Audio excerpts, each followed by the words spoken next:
What's up, guys? Joe and Dexter from the AZ Westside Wheelers here. Today we're going to talk motor and transmissions. Stick around. Welcome back, guys. Here we are, video number 3, engines and transmissions, and snag one. Well, nag one, snag one. We're having a bit of an issue. Dexter, what do we have happen now? Well, after finally getting a part number for a bell housing for the nag one, I found out it was discontinued 4 days before I ordered my conversion kit. Wait, what? Yes, it is a discontinued part. You cannot buy it. So the only way to get it is to buy a whole transmission out of a parts yard or something to pull that part off of it. Oh, so that's probably super cheap, like $200, yeah? Or $2,000. Oh, so it's basically the same price as what you can get a used 8-speed for. No, used 8-speed's cheaper. Oh, okay. Well, there you go. That answers that question. What are we going to do now with this issue? We're going to move on to something he had kind of planned to do down the road, but now has to deal with right now. And that is putting an 8-speed in this thing. It kind of always needed it. It's a way better transmission. It's always in the torque band, but he didn't really want to spring for that extra cost right now. I mean, he had a motor go out randomly. This wasn't a planned build. This was, what happens when my motor blows up? What do I do? And so he had to deal with that. Anybody needs a nag one, hit us up, AZ Westside. We'll get you a good deal on this thing. They're great if you're just needing a transmission, but I can tell you right now, we're moving on to the 8-speed. Let's talk a bit about what we're gonna need to do. So this is a Hemi out of a car, correct? Yes. Okay, so that's going to have a little bit of an issue with the oil pan. As you can see, your oil pan's in the front of the motor, and that's going to come into contact with your pumpkin. You can't have that. The option, right here. So that's going to put your oil pan at the back. We got to pull the oil pan and the gasket, change the oil pickup tube, and... How come the new one don't look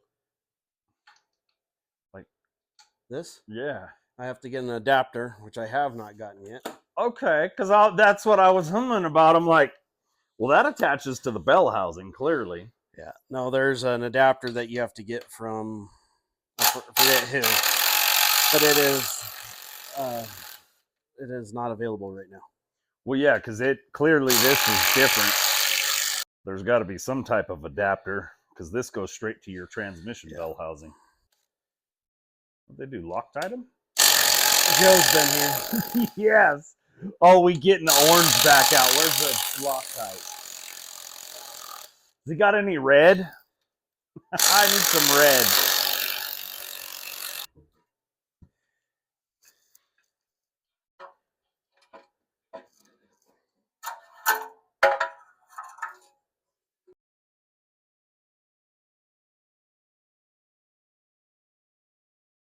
Mm-hmm. Same thing. So the JKs have the same thing.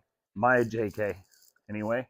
A little gap for that you have to fill with RTV? Correct, yeah. So on the 3.8 oil pan, there's a section like this and like right here that two different mating surfaces. So yeah, when you put the pan back on, actually it's the pan, there's a spacer in between the actual block and the oil pan, and in between that you have to put RTV like this. Just did it. It's kind of a pain in the butt. That's why that hole is for it.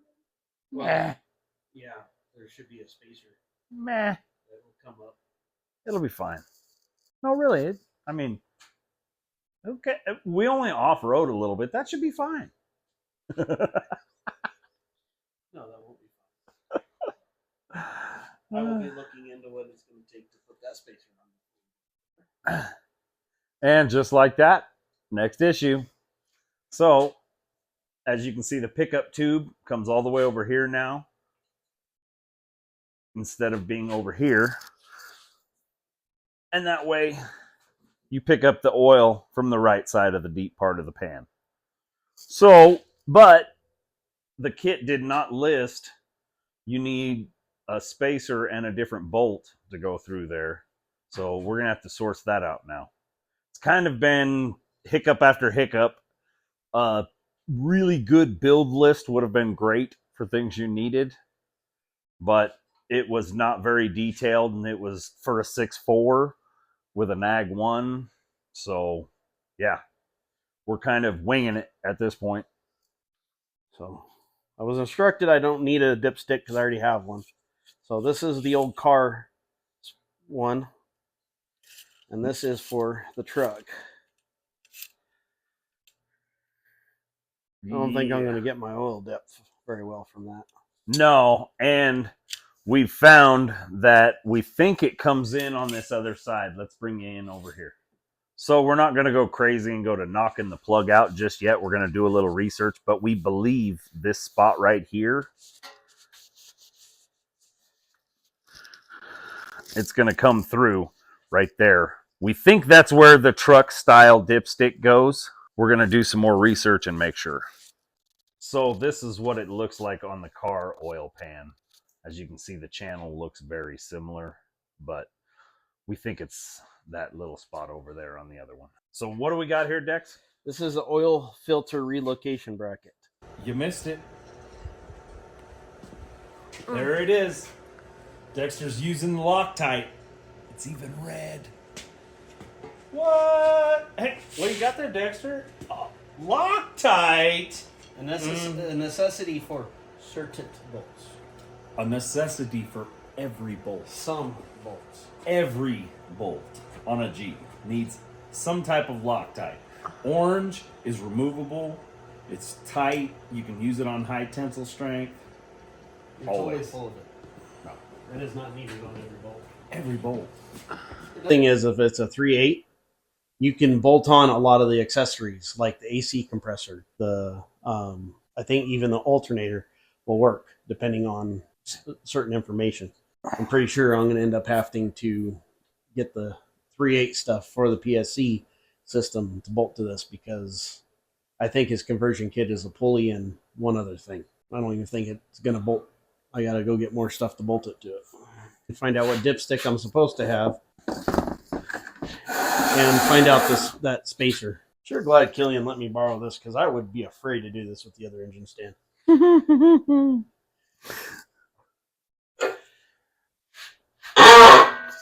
God dang. I think it was easier the other way. Oh yeah, it was way easier the other direction. I don't think it's going to go that way. I think we just need to keep rotating it like a rotisserie. We are going the same way we were. No, we weren't. Well, fine. Let's go the other way. We just get to move it further.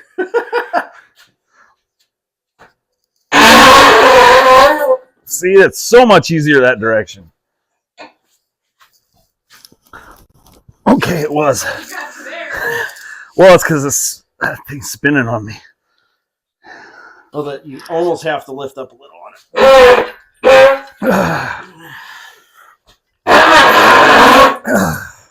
Perfect. Fuck. Woo. You need to oil your rotisserie. I don't know if it's going to help, because it starts like this, and then it goes like this. I'm just going to throw it out there. That thing needs some lube. We're going to keep rotisserie in this thing. Hopefully that's, I mean, I will have to get those other parts. I can probably do it with the pan down. Now, especially since I know of those little alignment pins. Right. We'll see. Dude, those fucking alignment pins really work well. They just do. I was like, these things are not going to work that good. Fucking sure shit. I was like, those things work really good. Yeah, well, we did kill it. Killian's got the same ones on his. that's the last thing I have that I can put on at the moment. The AC compressor? Yeah. Because I don't think I'm going to get the flex plate in. No. I could have on the other engine stand. This one, the bolts protrude a little too far.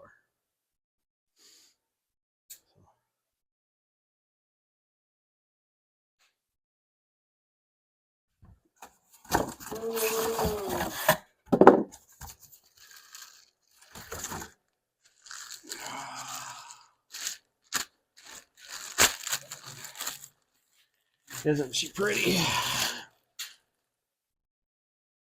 Hey, Joe, don't eat that. What? Oh. man. You eat them every time. I have to guess it's going to go that way.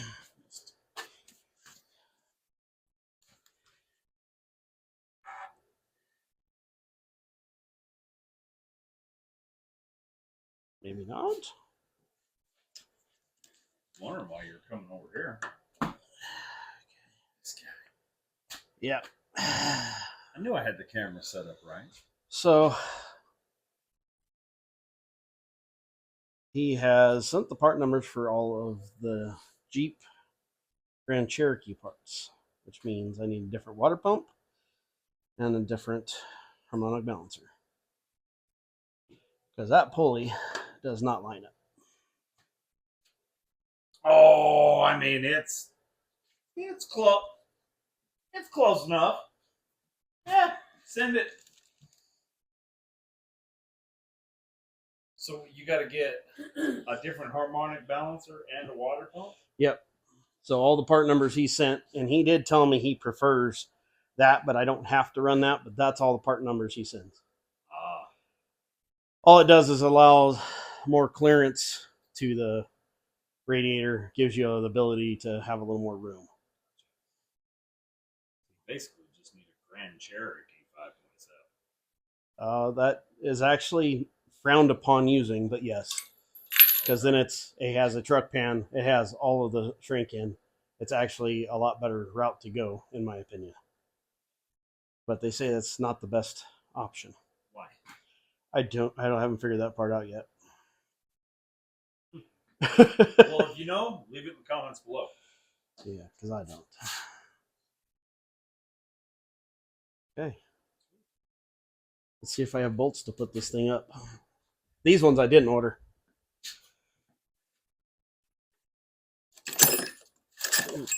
So I had this feeling that something else I pulled off that engine was probably going to have a bolt that would work. Well, because there's a lot of shit that needs to be changed. I mean, you buy this $6,500 fucking crate motor, and then you have to spend another couple grand worth of extras removing this, taking this. This needs to be different. That needs to be different. It's a very expensive process. Somebody should come together and just put together the parts that are needed instead of just putting this with this and this. It could be simplified a lot. There's a company out there that should be doing this a little more simply for the DIY guy. Not all of us want to take it and can afford to take it to the shop and get it fixed. So to do an all-inclusive kit and or motor setup would be nice. Now I know America's Off-Road or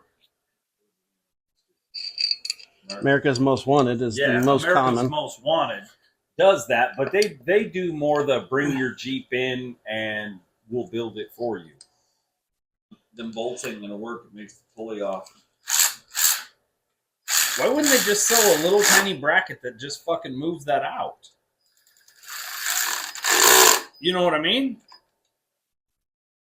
You would think they would be able to sell just like a little bracket to move that thing out. What is it? Quarter of an inch? Half inch maybe? Instead of having to replace every... Well, no, you can choose to get an AC compressor off of a Charger, a 2012 Challenger Charger, and it will bring it out. The purpose of having all these get moved in is it gives you more room to the radiator. That's why he chooses to use that. It gives it more room without having to work hard at it. I guess you got to get more room somewhere. These things are known for being overheating motherfuckers. Which is why I shied away from the Hemi. Just the overheating worry that comes with some of these. To me, that was... it's fucking Arizona, dude. I don't want to deal with that bullshit. Well, we're about to find out. We are. Glad you're guinea pigging it. Because it can't be any worse than how bad my 3.6 was. Seeing that, yeah. See, my 3.8 doesn't have any overheating issues whatsoever. I have always had that thing getting hot. Yeah, see, since I took the grill inserts out and trimmed the fenders just a little bit, left a gap up there in the plastic inner fender, That thing has not moved off a halfway. Halfway is where that thing lives, and that's that. Every time I hit the freeway, I'd get hot. Every time I pulled the hill, I'd get hot.